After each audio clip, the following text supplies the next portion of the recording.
Hi, everyone. Thank you so much for dialing in and listening. I hope that your COVID quarantine is going relatively well, and there's a lot of wonderful things out there on the internet that are you can find for inspiration and help. I hope this is one of them. If we add all of the numbers of today together, you get the number 18. And if you add the 1 and the 8 together, you get the number 9.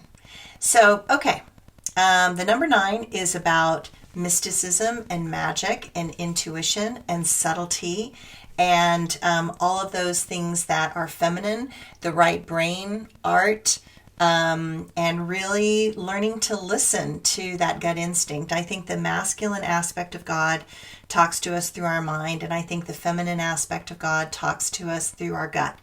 And that's why they call it a gut instinct. Sometimes the mind gives you one piece of information, but I think to have all of the information, you have to have that balance between the mind and the gut. And right now, the gut is getting really loud. There's a lot of emotionality that is sitting there. There's a lot of shadow that is living at the edge of your consciousness, trying to come in.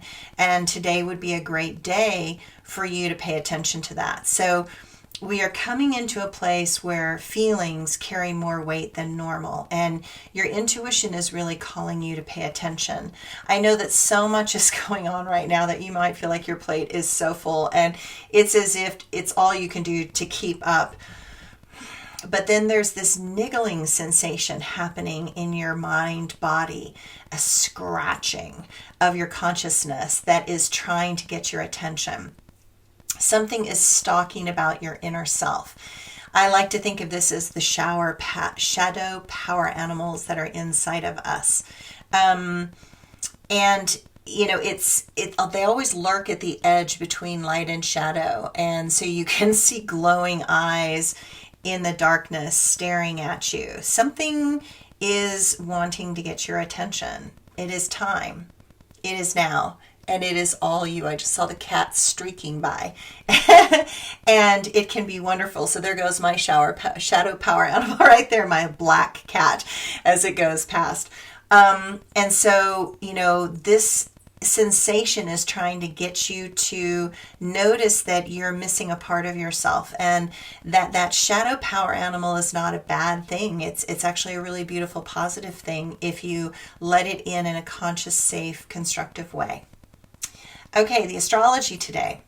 I was so busy anticipating the astrology for today that I jumped ahead like 2 days, 3 days, and so I started doing everything around the summer solstice, and so I wrote this incredible amount of stuff and realized I was completely on the wrong day. So when I get to having to do the solstice on the 20th, I will be really ready. My cat is losing its mind. Right now it is running about. So I think my shadow power animal is running about and really excited to be chasing the squirrels and the birds and all the fun things. All right, astrology today. Mercury turns retrograde today. And the timing could not be more interesting as it moves closer to the solstice on June 20th. You should be feeling those energies building up and demanding real and unequivocal shifts in who you are. From this point forward, it's going to be all about your communication in your home and family. It is not so terribly obvious. If it's not so terribly obvious by now, humanity's priorities have been so screwed up for so long that a massive and major correction has been in the works. The focus has really shifted away from this identification with work to a recognition that we have to be integrated and reconnected to this world.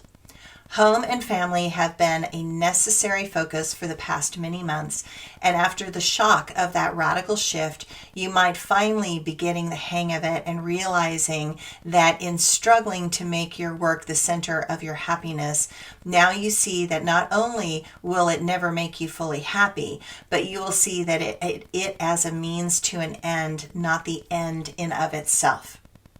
But your family is that goal. And it has needed and deserved your love and attention more. Once your ego let go of itself, you can see that the greatest fulfillment in this life could come from your deepening connection with others. As Mercury turns retrograde in Cancer, it will conjunct the star Sirius. And while the star is associated with the goddess Isis, just remember that her job was to burn the dead bodies to release the soul. People forget about that part.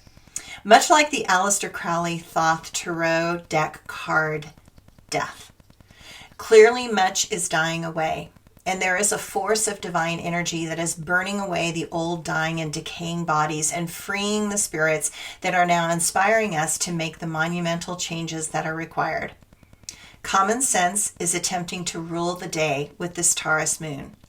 Be open to sharing and connecting in real ways. Take care to listen to others. Get used to reflecting and paying more attention to the small things. That will make you happy. My quote for today. The focus has really shifted away from this identification with work to a recognition that we have to be integrated and reconnected to this world. So, today, if it looks like I don't have as much makeup on as I normally do, not that I wear a lot of makeup, but today was the day that we did a funeral for one of my ballet bar ladies and a friend. And it was beautiful. It was simple. It was amazing. You know, we did a beautiful little ceremony to bury her ashes and, you know, did a whole sort of pagan thing with, you know, flowers and crystals and, you know, all of her, she had a wish jar and she had all of her wishes in the wish jar. And so we buried all of her wishes and dreams for herself and others in it with her ashes. It was beautiful. And I read the part about from Kyle Gibran on death, and also just, you know, I have a name book that is about the Hebrew roots of names and as they evolve, and so her name actually derived from Elizabeth. And, you know, it was this beautiful becoming goddess energy. And so it was a great metaphor that I used to assist in the funeral.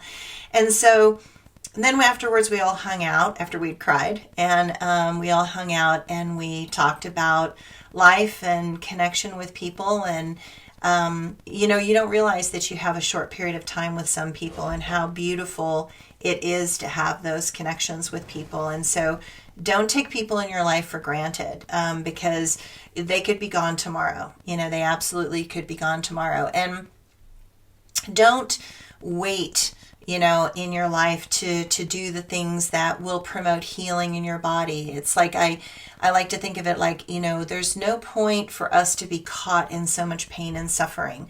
And I know that it's part of the human condition, but I also think it's a choice. And I think that we need to consciously look at the things that give us joy. And ballet bar was one of those things that was a driving force in her life. And even though she didn't have the perfect body and she didn't have, you know, the things working the way that they wanted to go, but she was fascinated by it and she strived to make herself better, and she literally straightened up a lot of parts of her body by this stretching that we would do with ballet. And I think how much of the time we are just too tight. You know, we're just too tight. We don't relax. We don't loosen up. We don't take the time and focus and energy to stretch.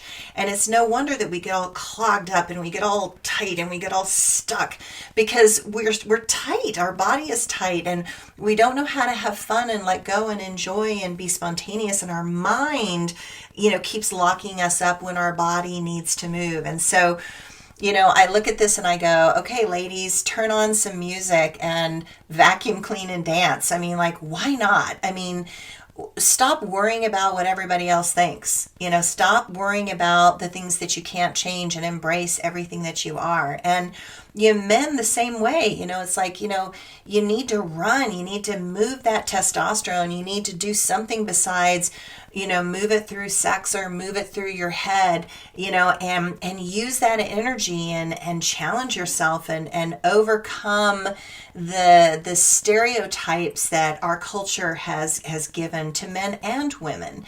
Not every woman has to look perfect every day, and not every man, has to work like a dog and have nobody appreciate him. So like, we have these things. Let's find these other ways to integrate our fullness and stop identifying with archetypes, and recognize that you could be all the archetypes in this moment. So death is a powerful lesson. The world is dying. Governments are dying. Egos are dying. Selfishness is dying. And a lot of things are being reborn from the fecundity of those toxic things. And, we're basically composting the negativity that has been existing on this planet for a long time. So thank you for listening. Thank you for dialing in. Appreciate it. Bye.